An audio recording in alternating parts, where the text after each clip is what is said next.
உங்கள் சமையல் கூடத்திற்கு தேவையான உணவுப் பொருட்கள், காய்கறிகள், கடல் உணவு வகைகள் அனைத்தும் தரமாக எப்பொழுதும் மலிவாக பெற்றுக் கொள்ளவும். சமையல் பாத்திரங்கள் அனைத்தும் தெரிவு செய்யவும். VT Cash and Carry, La Chapelle.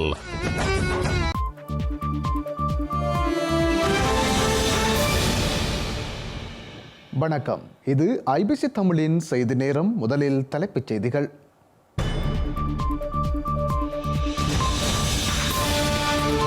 மதுபான உரிமங்களை பரிந்துரைத்த அரசியல்வாதிகளின் பெயர்கள் வெளியாகும். அனுர அரசாங்கம் இன்று நாடாளுமன்றத்தில் பகிரங்கம்.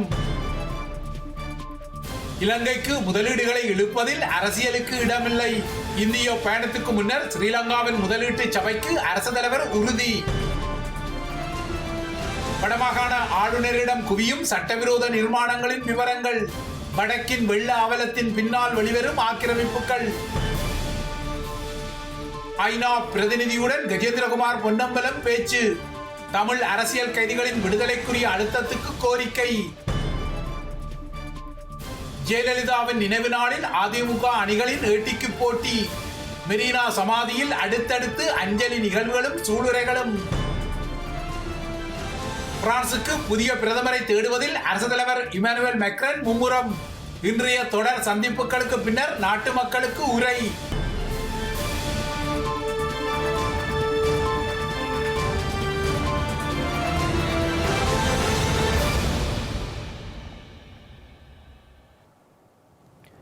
தொடர்பான விரிவான செய்திகள்.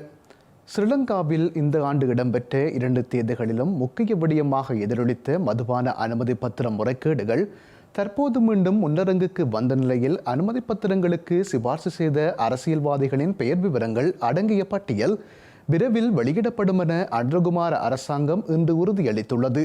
இந்த விடயம் குறித்து தற்போது நிதியமைச்சு விசாரணைகளை முன்னெடுத்து வரும் நிலையில் அனுமதி பத்திரங்களை வழங்குவதற்கு பரிந்துரைத்த அரசியல்வாதிகளின் பெயர் பட்டியல் மக்களுக்காக நாடாளுமன்றத்தில் சமர்ப்பிக்கப்படும் என அரசாங்கத்தின் பிரதம தவிசாளரும் அமைச்சருமான நலிந்த ஜேதிச தெரிவித்துள்ளார். தமிழ் அரசியல்வாதிகளும் இவ்வாறு முறைகேடான பரிந்துரைகளை வழங்கிய விடயம் தமிழ் அரசியல் பரப்பில் அதிர்வுகளை ஏற்படுத்தி வரும் நிலையில் விரைவில் இந்த பட்டியல் வெளிவரவுள்ளமை குறிப்பிடத்தக்கது. சபைத்தலைவர் அரசாங்கத்தின் பிரதம ஹொரடா ஆகியோரிடம் இருந்து ஒரு தெளிவுபடுத்தலை எதிர்பார்க்கிறேன். நேற்று மதுபான சாலைக்கான அனுமதி பத்திரங்கள் தொடர்பான பட்டியலை வெளியிட்டமைக்கான நன்றி தெரிவிக்கிறேன். கூறியவாறு நீங்கள் செயற்படுகிறீர்கள். மதுபான சாலைக்கான அனுமதி பத்திரங்களை பெற்றுக்கொள்வதற்கான விண்ணப்பங்கள், நாடாளுமன்ற உறுப்பினர்கள் வழங்கிய பரிந்துரை கடிதங்கள் தற்போது எங்குள்ளன? இது தொடர்பாக விசாரணைகள் நடத்தப்படும் என கூறப்பட்டது.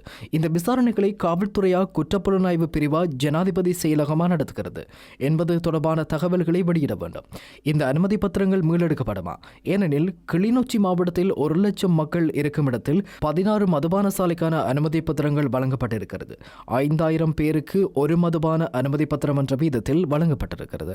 ஆகவே இவற்றை உடனடியாக நிறுத்த வேண்டும். இந்த அனுமதி பத்திரங்களை நிறுத்துவீர்களா, மீளெடுப்பீர்களா?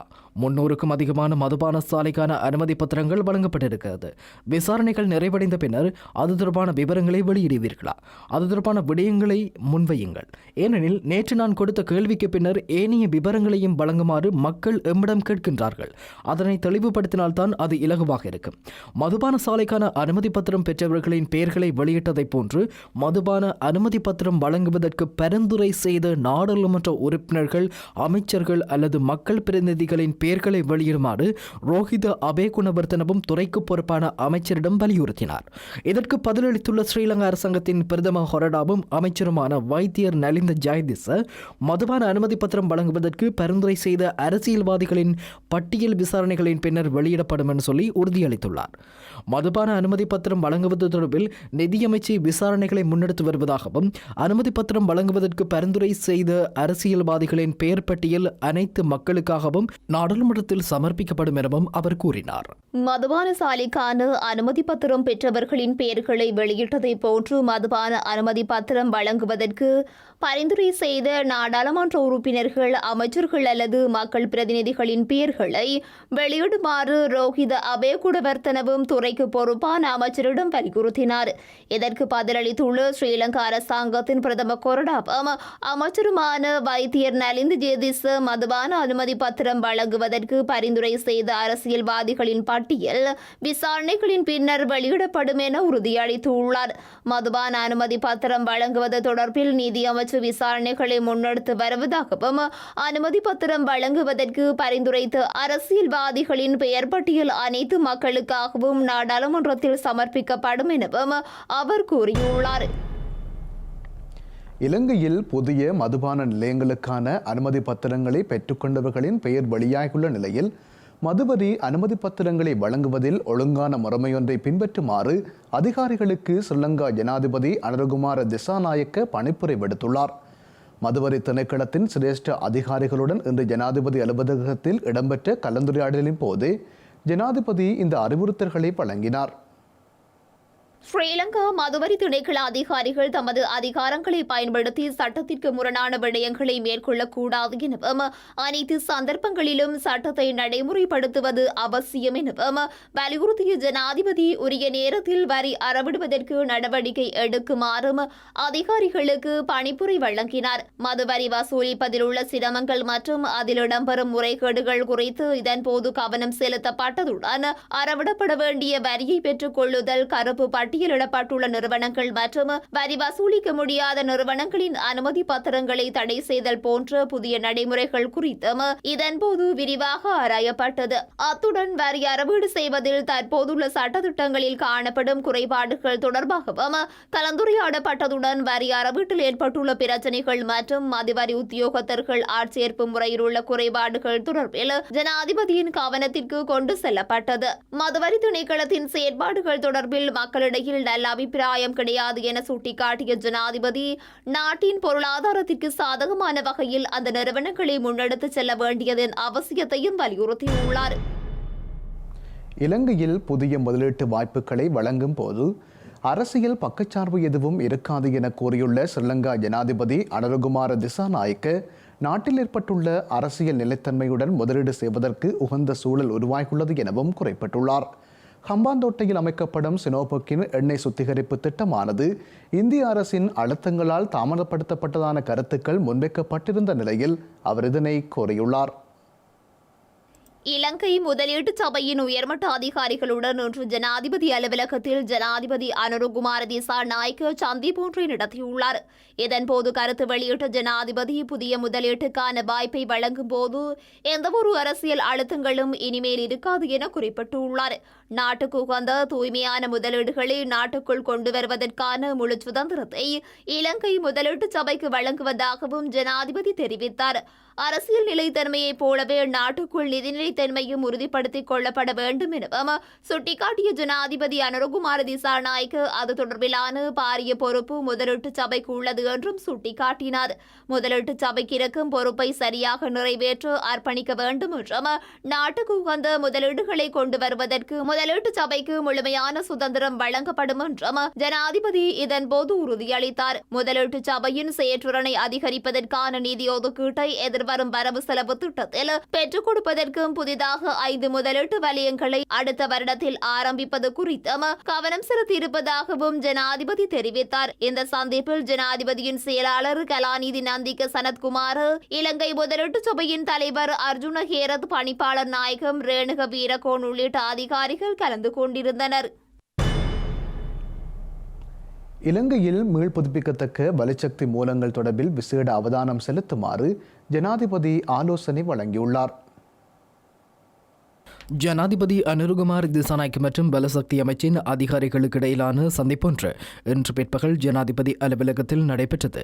இந்த சந்திப்பில் மீள் புதுப்பிக்கத்தக்க பலசக்தி குறித்து விசேட அவதானம் செலுத்தப்பட்டதுடன் சூரிய சக்திகள் வேலை திட்டம் தொடர்பிலும் விரிவாக ஆராயப்பட்டது.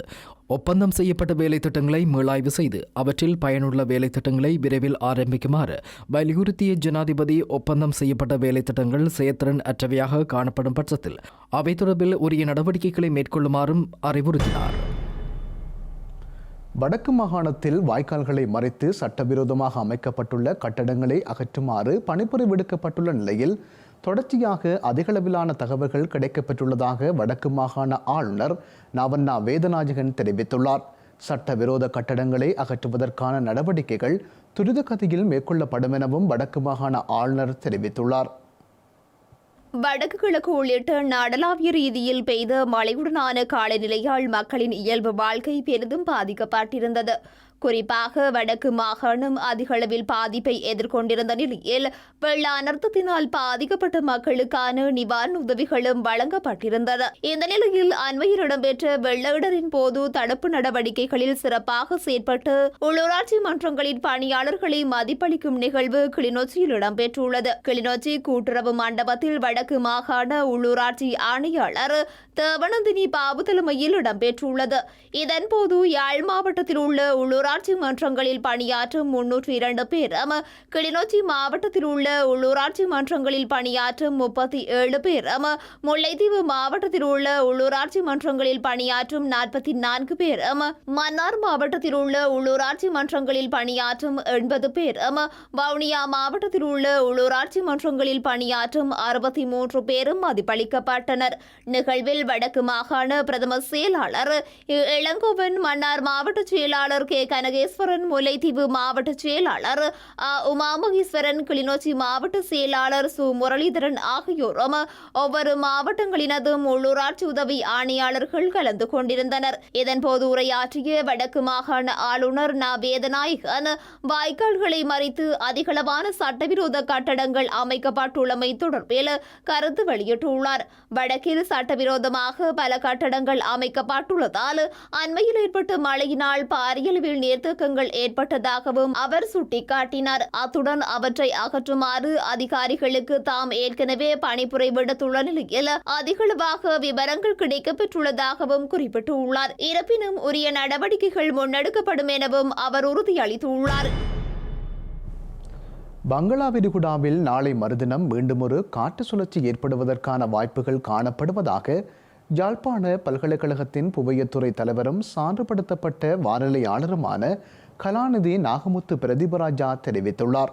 அத்துடன் எதிர்வரும் 19ஆம் தேதி அளவில் சுமத்ரா தீவுகளுக்கு அண்மித்து காற்றழுத்த தாழ்வு நிலை ஒன்று உருவாகி அந்த காற்றழுத்த தாழ்வு நிலையும் வடக்கு வடமேற்கு திசை நோக்கி நகர்வதற்கான வாய்ப்புகள் காணப்படுவதாகவும் நாகமுத்து பிரதீபராஜா தெரிவித்துள்ளார். எதிர்வரும் 7/12/2024 அன்று வங்காள விரிகுடாவில் மீண்டும் ஒரு காற்று சுழற்சி உருவாவதற்கான வாய்ப்புகள் காணப்படுகின்றன. இந்த காற்று சுழற்சியை பொறுத்தவரையில் இது உருவாகியதன் பின்னர் மிக மெதுவாக மேற்கு அல்லது வடமேற்கு திசை நோக்கி நகர்ந்து அடுத்த 3 நாட்கள், அதாவது 10ஆம் தேதி அல்லது 11ஆம் தேதி அளவில் இலங்கைக்கு அண்மித்த பகுதிகளுக்கு வரும் என எதிர்பார்க்கப்படுகின்றது. இதன் காரணமாக எதிர்வரும் 10ஆம் தேதியிலிருந்து 15ஆம் தேதி வரைக்கும் வடக்கு மற்றும் கிழக்கு மாகாணங்களின் பல பகுதிகள் உட்பட நாட்டின் பெரும்பாலான பகுதிகளுக்கு மழை கிடைப்பதற்கான வாய்ப்புகள் காணப்படுகின்றன. அதேவேளை எதிர்வரும் 19ஆம் தேதி அளவில் சுமாத்திரா தீவுகளுக்கு அண்மித்து ஒரு காற்றழுத்த தாழ்வு நிலை ஒன்று உருவாகி அந்த காற்றழுத்த தாழ்வு நிலையும் வடக்கு வடமேற்கு திசை நோக்கி நகர்வதற்கான வாய்ப்புகள் காணப்படுகின்றன.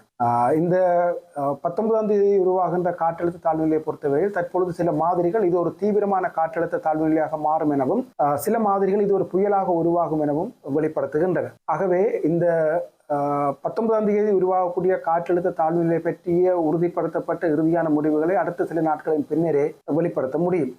எதிர்வரும் 7ஆம் தேதி உருவாகின்ற காற்று சுழற்சியினால் மிகப்பெரிய அளவு பாதிப்புகள் ஏற்படாது விட்டாலும் கூட வடக்கு மற்றும் கிழக்கு மாகாணத்தினுடைய சில பகுதிகளுக்கு மிதமானது முதல் கனமானது வரையான மழை கிடைப்பதற்கான வாய்ப்புகள் காணப்படுகின்றது. எனினும் ஒரு சில இடங்களில் மிக கனமழைக்கு வாய்ப்புகள் காணப்படுகின்றது. அதேபோல எதிர்வரும் 19ஆம் தேதி சுமாத்திரா தீவுகளுக்கு அண்மித்து உருவாகக்கூடிய காற்றழுத்த தாழ்வு நிலை மேலும் வலுப்பெற்று அது ஒரு தீவிரமான அல்லது பாதிப்பு ஏற்படுத்தக்கூடிய ஒரு வளிமண்டல அமைப்பாக மாற்றம் எதிர்பார்க்கப்படுகின்றது. ஆயினும் இதனை எதிர்வரும் நாட்களிலேயே உறுதிப்படுத்த முடியும். அந்த அடிப்படையில் எதிர்வரும் 9ஆம் தேதியிலிருந்து வடக்கு மற்றும் கிழக்கு மாகாணத்தினுடைய கடற்பகுதிகள் வங்காள விரிகுடாவில் உருவாகின்ற காற்று சுழற்சி காரணமாக ஒரு கொந்தளிப்பான நிலைமையில் காணப்படும் என்பதனால் மீனவர்கள் கடலுக்குள் செல்வதை தவிர்ப்பது சிறப்பானதாக இருக்கும். மஹிந்த ராஜபக்சவின் ஆட்சி காலத்தில் படுகொலைகள் புரிந்த குற்றவாளிகள் இன்னும் கைது செய்யப்படவில்லை என நாடாளுமன்ற உறுப்பினர் ஞானமுத்து ஸ்ரீநேசன் தெரிவித்துள்ளார். பாரிய குற்றங்களை இழைத்துவிட்டு சுதந்திரமாக உலாவி வரும் அந்த குற்றவாளிகள் அனுர ஆட்சியில் சட்டத்தின் முன் நிறுத்தப்பட வேண்டும் எனவும் ஸ்ரீலங்கா நாடாளுமன்றத்தில் ஞானமுத்து ஸ்ரீநேசன் தெரிவித்துள்ளார். எல்லோரும் படுகொலை செய்யப்பட்டிருந்தார்கள். சட்டம், சட்டவாட்சி என்பன பலவீனமாக இருந்ததன் காரணமாக இவை அனைத்தும் நடைபெற்றன. ஆனால் இந்த குற்றவாளிகள் இதுவரையில் கைது செய்யப்படவில்லை. குற்றவாளிகளுக்கு தண்டனைகள் வழங்கப்படவில்லை. இவ்வாறான நிலையில் இந்த நாட்டில் ஜனநாயகம் இருக்கின்றதா என்ற கேள்வி காணப்பட்டது. சுருக்கமாக சொல்ல போனால் பணநாயகம் நாட்டை ஆட்சி செய்தது. வீதிகள் எல்லாம் பிணங்கள் குவிந்து காணப்பட்டன. எனவே நான் சொல்லக்கூடிய விடயம் என்னவென்றால், இந்த ஆட்சியில் பாரிய குற்றங்களை இழைத்துவிட்டு கௌரவர்களாக, தண்டிக்கப்படாதவர்களாக உலாவி வந்த அந்த குற்றவாளிகள் சட்டத்தின் முன்னிலையில் நிறுத்தப்பட வேண்டும். அவர்களுக்கு முறையான தண்டனைகள் வழங்கப்படுவதன் மூலமாக சட்டவாட்சியை பலப்படுத்த வேண்டும் என்று இந்த இடத்தில் நான் கேட்டுக்கொள்கின்றேன். இலங்கையில் மீண்டும் இனவாத செயற்பாடுகள் தலைதூக்க ஒருபோதும் அனுமதிக்கப் போவதில்லை என தெரிவித்த ஸ்ரீலங்கா ஜனாதிபதி அனுரகுமார திசாநாயக்க ஊடக சுதந்திரத்தை எந்த வகையிலும் தடுக்கவோ மட்டுப்படுத்தவோ தாம் தயாரில்லை எனவும் தெரிவித்துள்ளார். இலங்கை மக்கள் எதிர்பார்க்கும் புதிய அரசியல், சமூக மற்றும் பொருளாதார மாற்றத்தை ஏற்படுத்துவதற்கு தம்முடன் இணையுமாறு அனைத்து ஊடக நிறுவனங்களுக்கும் அழைப்பு விடுத்துள்ளார்.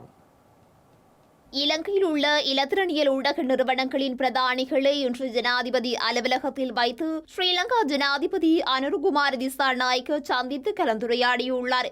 இலங்கை ஒலிபரப்பாளர் மன்றத்தை பிரதிநிதித்துவப்படுத்தும் உறுப்பினர்கள் மற்றும் இலத்திரனியல் ஊடக நிறுவனங்களின் பிரதானிகள், பணிப்பாளர்கள், பிரதம நிறைவேற்று அதிகாரிகள், பொது முகாமையாளர்கள் உட்பட உயர்மட்ட அதிகாரிகள் இந்த சந்திப்பில் கலந்து கொண்டனர். இதன்போது கருத்து வெளியிட்ட ஜனாதிபதி சிறந்த அரசியல் கலாச்சாரத்தை மக்கள் எதிர்பார்ப்பதாகவும் அதற்காகவே தற்போதைய அரசாங்கத்தை மக்கள் தெரிவு செய்துள்ளதாகவும் கூறினார். மக்கள் எதிர்பார்க்கும் புதிய அரசியல், சமூக மற்றும் பொருளாதார மாற்றத்தை ஏற்படுத்துவதற்கு இணையுமாறு அனைத்து ஊடக நிறுவனங்களுக்கும் ஜனாதிபதி அழைப்பு விடுத்துள்ளார். அரசியல் மற்றும் பொருளாதார விடயங்கள் தொடர்பில் எந்த நேரத்திலும் அரசாங்கத்தை கேள்விக்குட்படுத்தவோ விமர்சிக்கவோ ஊடகங்களுக்கு எந்த தடையும் இல்லை எனவும், தேசிய ஒருமைப்பாட்டிற்கு பாதகமான பொய்யான தகவல்களை வெளியிட வேண்டாம் எனவும் ஊடக நிறுவன பிரதானிகளிடம் ஜனாதிபதி கோரிக்கை விடுத்தார். பல தசாப்த காலங்கள் நாடு யுத்தத்திற்கு முகம் கொடுத்ததை நினைவு கூர்ந்த அவர், இனவாதத்தை மீண்டும் ஒருபோதும் அனுமதிக்கப் போவதில்லை என்றும், ஊடக சுதந்திரத்தை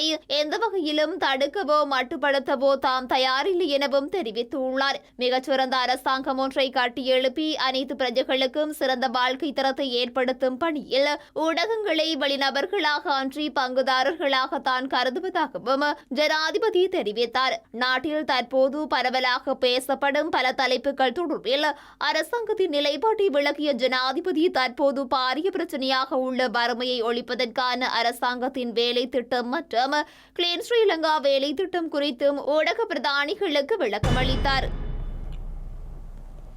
இலங்கையில் நீண்ட காலமாக தடுப்பு காவலில் வைக்கப்பட்டிருக்கும் தமிழ் அரசியல் கைதிகள் 10 பேரின் விடுதலை குறித்து ஜனாதிபதி அனுரகுமார திசாநாயக்கவுடன் பேசுவதாக தமிழ் தேசிய மக்கள் முன்னணியின் தலைவர் கஜேந்திரகுமார் பொன்னம்பலத்திடம் ஐக்கிய நாடுகள் சபையின் இலங்கைக்கான வதிவிட பிரதிநிதி மார்க்-அன்ட்ரூ பிரெஞ்சு வாக்குறுதி அளித்துள்ளார். ஜனாதிபதி அனுரகுமார திசாநாயக்க மக்களுக்கு வழங்கிய வாக்குறுதிகளை நிறைவேற்ற வேண்டும் எனவும், குறிப்பாக நிறைவேற்றதிகார ஜனாதிபதி முறைமை நீக்கப்பட வேண்டும் எனவும் கஜேந்திரகுமார் பொன்னம்பலம் ஐக்கிய நாடுகள் சபையின் இலங்கைக்கான வதிவிட பிரதிநிதியிடம் தெரிவித்துள்ளார். தமிழ் தேசிய மக்கள் முன்னணியின் தலைவரும் நாடாளுமன்ற உறுப்பினருமான கஜேந்திரகுமார் பொன்னம்பலத்திற்கும் ஐக்கிய நாடுகள் சபையின் இலங்கைக்கான பதிவிட பிரதிநிதி மார்க்-அன்ட்ரூ பிரெஞ்சுக்கும் இடையிலான சந்திப்பு வியாழக்கிழமை கொழும்பில் இடம்பெற்றுள்ளது.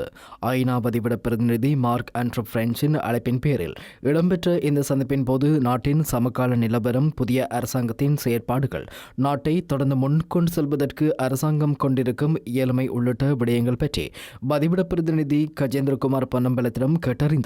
இதன்போது புதிய அரசாங்கத்தின் ஆட்சி காலத்தில் ஊழல் மோசடிகள் குறையும் என்ற நம்பிக்கை தனக்கு இருப்பதாக தெரிவித்த கஜேந்திரகுமார் பொன்னம்பலம், ஜனாதிபதி அனுரகுமார் திசாநாயக்க நாட்டு மக்களுக்கு வழங்கிய வாக்குறுதிக்கு முரணாக நிறைவேற்ற அதிகார ஜனாதிபதி முறையை நீக்காமல் தொடர்வதையோ அல்லது பொருளாதார சுமைகளை குறைப்பதற்கு நடவடிக்கை எடுக்காமல் இருப்பதையோ நியாயப்படுத்த முடியாது எனவும் அவர் தெரிவித்துள்ளார். எனவே அடுத்து வரும் ஒரு வருட காலத்துக்குள் இந்த 2 முக்கிய வாக்குறுதிகளை நிறைவேற்ற வேண்டிய நிர்பந்தம் அரசாங்கத்திற்கு இருக்கிறது எனவும் ஐநா பதிவிட பிரதிநிதி மார்க் ஆண்ட்ரூ பிரெஞ்சிடம் சுட்டிக்காட்டினார். அதேபோன்று தமிழ் தேசிய அரசியல் கட்சிகளை பிரதிநிதிப்படுத்தி நாடாளுமன்றத்தில் அங்கம் வகிக்கும் 10 உறுப்பினர்களும் தமிழர்களின் இனப்பிரச்சினைக்கான தீர்வு விடயத்தில் ஒருமித்த நிலைப்பாட்டுடன் செயற்பட வேண்டிய அவசியம் ஏற்பட்டிருப்பதாகவும் கஜேந்திரகுமார் தெரிவித்தார். நீண்டகாலமாக தடுப்பு காவலில் வைக்கப்பட்டிருக்கும் தமிழ் அரசியல் கைதிகள் 10 பேர் தொடர்பில் பேசப்பட்ட போது அவர்களது விடுதலை குறித்தும் தானும் ஜனாதிபதி அனுரகுமார் திசாநாயக்கவுடன் பேசுவதாக ஐநாபதி விட பிரதிநிதி மார்க் ஆண்ட்ரூ பிரெஞ்ச் கஜேந்திரகுமாரிடம் வாக்குறுதி அளித்துள்ளார். தேர்தல் மேடைகளில் பயங்கரவாத தடை சட்டத்தை நீக்குவதாக வாக்குறுதி வழங்கிய அனுரகுமார திசாநாயக்க தலைமையிலான அரசாங்கம் தற்போது அதனை மறந்து செயற்படுவதாக மக்கள் பேரவை அமைப்பின் உறுப்பினர் ராஜ்குமார் ராஜீவ்காந்த் கவலை வெளியிட்டுள்ளார். மனித உரிமைகளை மதிக்காத இந்த பயங்கரவாத தடை சட்டத்தினை உடனடியாக நீக்க நடவடிக்கை எடுக்கப்பட வேண்டும் எனவும் ராஜ்குமார் ராஜீவ்காந்த் தெரிவித்துள்ளார். நாங்கள் இந்த அரசாங்கத்தினுடைய பிரதான ஒரு கோட்பாடுகள் கொள்கைகளாக இருந்தது பயங்கரவாத தடை சட்டத்தை நீக்குவோம் என்பது. ஆனால் இன்று அவை காணாமல் போயிருக்கின்றது. ஏனென்றால் இன்று அரசாங்கம் பொறுப்பேற்று எத்தனையோ நாட்கள் கழிந்து விட்டது, ஜனாதிபதி வந்து எத்தனையோ மாதங்கள் கழிந்து விட்டது. 3/2 பெரும்பான்மையை அடைந்த பிற்பாடும் கூட அரசாங்கம் பயங்கரவாத தடை சட்டத்தை முழுமையாக நீக்குவதற்கான எந்த ஒரு ஆரம்பகட்ட நடவடிக்கைகளையும் செய்யவில்லை. மாறாக பயங்கரவாத தடை சட்டத்தை நீக்கினால் கூட வேறொரு அதே போன்ற ஒரு சட்டத்தை கொண்டு வருவோம் என்ற பேச்சுக்கள் தான் இடம்பெற்றுக் கொண்டிருக்கின்றது.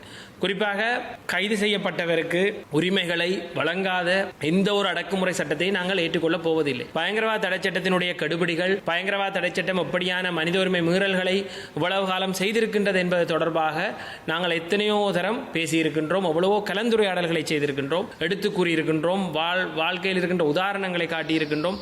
15-20 வருடங்களாக கூட பலர் தடுத்து வைக்கப்பட்டு பின்னர் அவர்கள் குற்றமற்றவர்கள் என விடுதலை ஆகின வரலாறுகள் எல்லாம் இங்கு இருக்கின்றது. அதேபோல் கடந்த காலங்களில் இடம்பெற்ற யுத்தத்தோடு சம்பந்தப்பட்டவர்கள் என்ற சந்தேகத்தின் பேரில் பயங்கரவாத தடை சட்டத்தினால் அதிக அளவிலான நபர்கள் கைது செய்யப்பட்டார்கள். அவர்களுக்கு தங்களை நிரூபிப்பதற்கு எந்தவித வாய்ப்புகளும் வழங்கப்படவில்லை. அவர்கள் ஒருவரின் கையெழுத்தினூடாக விரும்பிய நேரத்தில் விரும்பியவாறு தடுத்து வைக்கப்பட்டார்கள். வருடங்கள் ஓடின. 15-16 வருடங்கள் வரை தடுத்து வைக்கப்பட்ட பின்னர் நிரபராதிகள் என விடுதலை செய்யப்பட்டார்கள். முத்தையா சகாதேவன் என்ற நபர் அவ்வாறு தடுத்து வைத்திருக்கும் பொழுதே 15 வருடத்தின் பொழுது அவர் மரணம் அடைந்திருந்தார். இன்னும் பலர் அப்படி மரணம் அடைந்தும் இருக்கின்றார்கள். இவர்கள் தங்களுடைய குடும்பங்களை பிரிந்து வாழ்க்கையை இழந்து இந்த பயங்கரவாத சட்டத்தினால் பட்ட துன்பங்கள் கொஞ்ச நெஞ்சம் அல்ல. எனவேதான் நாங்கள் இந்த சட்டம் மனித உரிமைகளை மதிக்காத ஒரு சட்டம் என்ற அடிப்படையில் இதை நீக்க வேண்டும். இதற்கு பதிலாக சரியான எத்தனையோ சட்டங்கள் இருக்கின்றது, அவற்றின் கீழ் சந்தேக நபர்களை கைது செய்யலாம், விசாரிக்கலாம் என்று தொடர்ச்சியாக கூறிக்கொண்டிருக்கின்றோம். ஸ்ரீலங்கா பொதுஜன பெரமுனவின் நிர்வாக செயலாளர் ரேணுக பெரேரா கொழும்பு நீதவான் நீதிமன்றினால் பிணையில் விடுவிக்கப்பட்டுள்ளார். மாவீரர் நினைவேந்த நிகழ்வுகள் தொடர்பான காணொலிகளை பகிர்வதானது இனவாதத்தை தூண்டும் என மன்றில் எடுத்துரைத்த குற்றப்புலனாய்வு பிரிவினர் வடக்கில் மாவீரர் நினைவேந்த நிகழ்வுகள் எதுவும் நடைபெறவில்லை எனவும் குறிப்பிட்டனர்.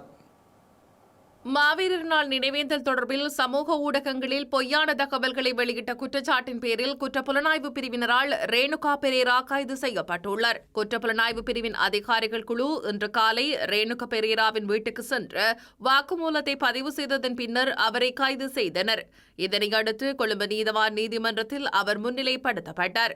இதன்போது விடயங்களை ஆராய்ந்து கொழும்பு மேலதிக நீதவான் மஞ்சுள ரத்நாயக்க சந்தேக நபரை தலா 1 மில்லியன் ரூபாய் பெறுமதியான 2 சரீர பிணைகளில் விடுவிக்க உத்தரவிட்டுள்ளார். மாவீரர் நாள் நினைவேந்தல்களை ஏற்பாடு செய்த நபர்களை விசாரிக்குமாறு குற்றப்புலனாய்வு திணைக்களத்திற்கு நீதவான் உத்தரவிட்டார். இதற்கு காரணமானவர்களை அடையாளம் கண்டு கைது செய்து நீதிமன்றத்தில் முன்னிலைப்படுத்துமாறும் குற்றப்புலனாய்வு பிரிவினருக்கு அறிவுறுத்தப்பட்டுள்ளது. இந்த வழக்கு நீதவான் அறையில் விசாரணைக்கு எடுத்துக் கொள்ளப்பட்டிருந்தது. ஆஸ்திரேலியாவில் இடம்பெற்ற மாவீரர் நினைவேந்தல் நிகழ்வுகள் தொடர்பான காணொலிகளை முகநூலில் பரப்பியமைக்காக சந்தேக நபர் கைது செய்யப்பட்டதாக விடயங்களை முன்வைத்த குற்றப்புலனாய்வு பிரிவினர் நீதிமன்றில் தெரிவித்தனர். இலங்கையின் வடமாகாணத்தில் அவ்வாறான கொண்டாட்டங்கள் எதுவும் இடம்பெறவில்லை என வலியுறுத்திய குற்றப்புலனாய்வு பிரிவின் அதிகாரிகள் இவ்வாறான காணொலிகள் பரவுவது இனவாதத்தை தூண்டிவிடக்கூடும் எனவும் குறிப்பிட்டுள்ளனர். தற்போது நடைபெற்று வரும் விசாரணைகள் தொடர்பில் பல வாக்குமூலங்கள் பதிவு செய்யப்பட்டுள்ளதாகவும் அதிகாரிகள் தெரிவித்தனர். ஸ்ரீலங்காவின் முன்னாள் ராஜாங்க அமைச்சர் லொஹான் ரத்வத்த மற்றும் அவரது மனைவி சஜிபிரவா ரத்வத்த ஆகியோருக்கு நுகேகொட நீதவான் நீதிமன்றம் இன்று பிணை வழங்கியுள்ளது. ஏற்கனவே ராஜாங்க அமைச்சராக இருந்தபோது அனுராதபுரம் சிறைச்சாலைக்குள் பிரவேசித்து தமிழ் அரசியல் கைதியின் தலையில் துப்பாக்கியை வைத்து அச்சுறுத்தியதான வழக்கும் நிலுவையில் இருக்கும் நிலையில் நீதிமன்றம் லொஹான் ரத்வத்தையை இன்று பிணையில் விடுத்துள்ளது. மிரிகான எம்புல்தெனிய பிரதேசத்தில் உள்ள 3 மாடி வீடொன்றில் இலக்கத்தகடு இல்லாத சொகுசு மகளூந்து ஒன்று இருப்பது தொடர்பில் காவல்துறை தலைமையகத்திற்கு தகவல் வழங்கப்பட்டிருந்தது. இந்த தகவலின் அடிப்படையில் மேற்கொள்ளப்பட்ட சோதனையின் போது முன்னாள் ராஜாங்க அமைச்சர் லொஹான் ரத்வத்தவின் வீட்டிலிருந்து குறித்த சொகுசு மகளூந்தை காவல்துறையினர் கண்டுபிடித்துள்ளனர். இந்த விசாரணையின் போது லொஹான் ரத்வத்த மற்றும் அவரது மனைவி இருவரும் குறித்த வீட்டில் தனது மாமியார் வசிப்பதாக காவல்துறையினரிடம் விளக்கம் அளித்துள்ளனர். அண்மையில் கண்டி கட்டகஸ்தோட்ட பகுதியில் துப்பாக்கிச் சூட்டு காயங்களுடன் சடலமாக மீட்கப்பட்ட லொஹான் ரத்வத்தவின் பிரத்யேக செயலாளரினால் அந்த மகளூந்து அங்கு கொண்டுவரப்பட்டதாக இருவரும் வாக்குமூலம் வழங்கியிருந்தனர். எனினும் லொஹான் ரத்வத்தே மற்றும் அவரது மனைவி ஆகியோரை கைது செய்த காவல்துறையினர் சட்டவிரோதமான முறையில் இறக்குமதி செய்து பொருத்தப்பட்ட சொகுசு காரை பயன்படுத்திய குற்றச்சாட்டுக்களை பதிவு செய்திருந்தனர். இதனையடுத்து நுகேகொட நீதவான் நீதிமன்றத்தில் முன்னிலைப்படுத்தப்பட்ட இருவரும் டிசம்பர் 6ஆம் தேதி வரை விளக்கமறியலில் வைக்கப்பட்டிருந்தனர். இந்த நிலையில் இருவர் சார்பாகவும் தாக்கல் செய்யப்பட்ட பிணை மனுவை ஆராய்ந்த நீதிமன்றம் இன்று அவர்களை விடுவித்து உத்தரவிட்டுள்ளது.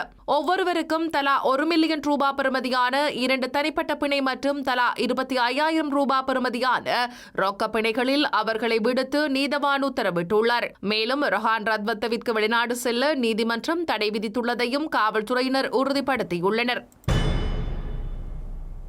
வவுனியா பல்கலைக்கழகத்தின் புதிய பீடத்தை மன்னார் மாவட்டத்தில் அமைப்பதற்கான திட்ட முன்மொழிவு குறித்து ஆராயப்பட்டுள்ளது.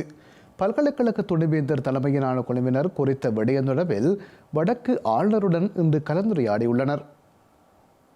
வவுனியா பல்கலைக்கழகம் எதிர்கொள்ளும் சவால்கள் தொடர்பில் வடக்கு மாகாண ஆளுநர் நா வேதநாயகனுடன் பல்கலைக்கழக துணைவேந்தர் அருளம்பலம் அற்புதராஜா தலைமையிலான குழுவினர் இன்று ஆளுநர் செயலகத்தில் கலந்துரையாடல் நடத்தியுள்ளனர். இதன்போது பல்கலைக்கழக மாணவர் விடுதி மற்றும் பல்கலைக்கழக ஊழியர்களுக்கான தங்குமிடம் தொடர்பில் ஆராயப்பட்டுள்ளது. பல்கலைக்கழகத்திற்கான புதிய கட்டடங்களை அமைப்பதற்கான நிதியை பெற்றுக் கொள்வதற்கு தேவையான ஏற்பாடுகளை மேற்கொண்டு தருமாறும் ஆளுநரிடம் கோரிக்கை முன்வைக்கப்பட்டுள்ளது. அத்துடன் மன்னார் மாவட்டத்தில் தமது பல்கலைக்கழகத்தின் புதிய பீடத்தை ஆரம்பிப்பதற்கான திட்ட முன்மொழிவு தொடர்பிலும் ஆளுநருடன் கலந்துரையாடப்பட்டுள்ளது. வவுனியா பல்கலைக்கழகத்தின் பதிவாளர் நடராஜா ராஜவிசாகன், வவுனியா பல்கலைக்கழகத்தின் நிர்வாக பிரிவின் உதவி பதிவாளர் தவகிருபா பிரணவமல்லர் ஆகியோரும் இந்த சந்திப்பில் கலந்து கொண்டனர். யாழ்ப்பாணம் பருத்தித்துறை காவல்துறை பிரிவுக்குட்பட்ட பகுதியில் 3 வயது குழந்தையொன்று கிணற்றுக்குள் தவறி விழுந்து உயிரிழந்துள்ள சம்பவம் சோகத்தை ஏற்படுத்தியுள்ளது. குழந்தையின் சடலம் உடற்கூட்டு பரிசோதனைக்காக பருத்தித்துறை ஆதார வைத்தியசாலையில் வைக்கப்பட்டுள்ளமை குறிப்பிடத்தக்கது. யாழ்ப்பாணம் பருத்தித்துறை காவல்துறை பிரிவுக்குட்பட்ட திருமால்புரம் வல்லிபுரம் பகுதியில் 3 வயதுடைய ஆண் குழந்தையொன்று கிணற்றுக்குள் தவறுதலாக விழுந்துள்ளது. கிணற்றுக்குள் இருந்து உயிரிழந்த நிலையில் மீட்கப்பட்ட குழந்தை பருத்தித்துறை ஆதார வைத்தியசாலையில் அனுமதிக்கப்பட்டுள்ளதாக தெரிவிக்கப்படுகின்றது. திருமால்புரம் வல்லிபுரம் பகுதியைச் சேர்ந்த ரஜீவன் சுஜித் என்ற ஆண் குழந்தையே இவ்வாறு உயிரிழந்துள்ளதாக தெரிவிக்கப்படுகின்றது. குழந்தையின் சடலம் மரண விசாரணைக்காகவும் உடற்கூற்று பரிசோதனைக்காகவும் பருத்தித்துறை ஆதார வைத்தியசாலையில் வைக்கப்பட்டுள்ளமை குறிப்பிடத்தக்கது. மேலும் சில உள்ளூர் செய்திகள் தொடர்கின்றன.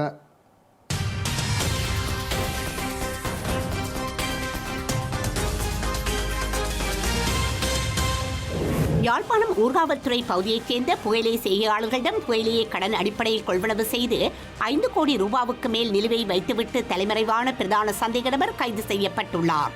சந்தேக நபர் வவுனியாவில் தலைமறைவாகி இருந்த நிலையில் கைது செய்யப்பட்டுள்ள போதும் அவருக்கு எதிராக 14 முறைப்பாடுகள் தனித்தனியாக பதிவு செய்யப்பட்டிருந்தது. இந்த நிலையில் சந்தேக நபர் ஊர்காவல்துறை நீதிமன்றத்தில் நேற்று முற்படுத்தப்பட்ட நிலையில் 14 நாட்கள் விளக்கமறியலில் வைக்கப்பட்டுள்ளார். ஆறுமுக நாவலரின் 145வது நினைவு தினம் வவுனியாவில் கடைபிடிக்கப்பட்டுள்ளது. வவுனியா இலிப்பேடி பகுதியில் அமைந்துள்ள அவரது நினைவு சிலை அடியில் நகரசபை செயலாளர் பாலகிருபன் தலைமையில் நிகழ்வு இடம்பெற்றுள்ளது. இதன்போது ஆறுமுக நாவலரின் சிலைக்கு மலர் மாலை அணிவிக்கப்பட்டதுடன் மலர் தூவி அஞ்சலி செலுத்தப்பட்டுள்ளது. திருகோணமலை மூதூர் சுகாதார வைத்திய அதிகாரி பிரிவில் டெங்கு கட்டுப்பாட்டு விசேட கூட்டம் சுகாதார வைத்திய அதிகாரி அலுவலக கேட்போர் கூடத்தில் இன்று இடம்பெற்றது. மூதூர் சுகாதார வைத்திய அதிகாரி ஹில்மி முஹைதீன் தலைமையில் கூட்டம் இடம்பெற்றுள்ளது. இதுவரை மூதூர் சுகாதார வைத்திய அதிகாரி பிரிவில் 125 டெங்கு தொற்றாளர்கள் இனம் காணப்பட்டிருந்த பின்னணியில் இந்த விசேட கூட்டம் இடம்பெற்றுள்ளது. மட்டக்களப்பு வாழைச்சேனை 11 வீதியில் உள்ள மியான்குளம் பகுதியில் பார ஊர்தியொன்றும் முச்சக்கர வண்டியும் நேருக்கு நேர் மோதி விபத்திற்குள்ளாகியுள்ளது. விபத்தில் ஒருவர் உயிரிழந்ததுடன் 3 பேர் படுகாயமடைந்துள்ளனர். புனானை ஓமனியாமடு பிரதேசத்தைச் சேர்ந்த 65 வயதுடைய கனகசூரியன் என்பவரை உயிரிழந்ததாக வாழைச்சேனை காவல்துறையினர் தெரிவித்துள்ளனர். செய்திகளின் நிறைவாக மீண்டும் தலைப்புச் செய்திகள்.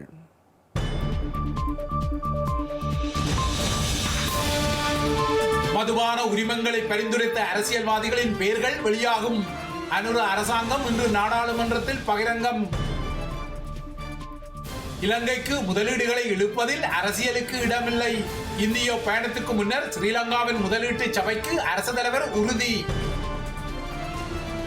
வடமாகாண ஆளுநரிடம் குவியும் சட்டவிரோத நிர்மாணங்களின் விவரங்கள்.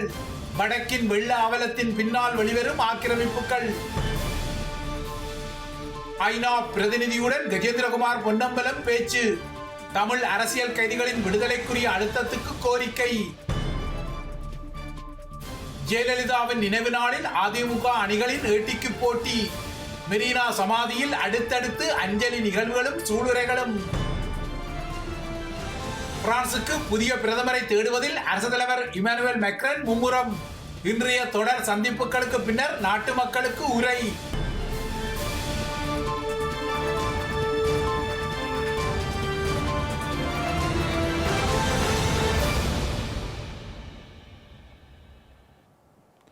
இத்துடன் ஐபிசி தமிழின் செய்தி நேரம் நிறைவடைகின்றது.